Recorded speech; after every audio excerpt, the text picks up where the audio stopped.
Have you ever looked at a photograph and wondered how on earth did they take that? That's exactly what we're going to practice today.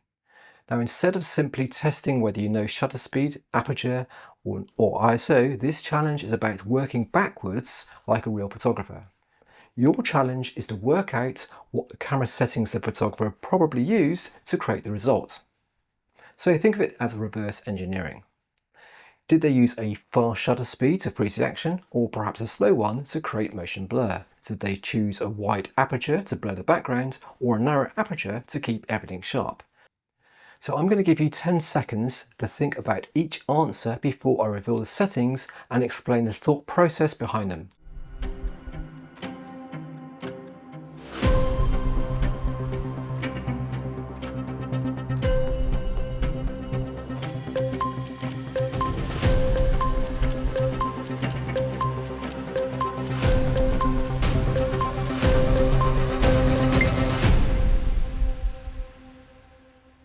Imagine you're standing there with the camera in your hands and ask yourself, what am I trying to achieve? And what exposure settings would help get me there?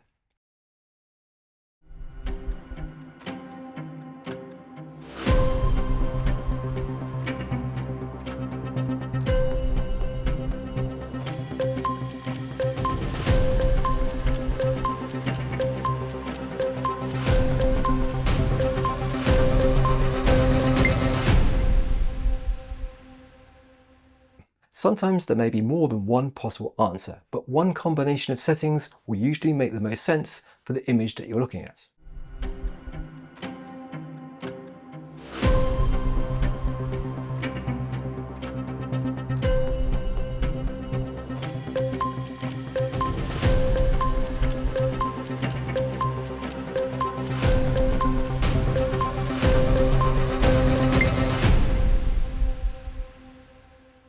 Keep a score as you go, and by the end you should have a good idea whether you're simply learning photography or whether you're starting to think as a photographer.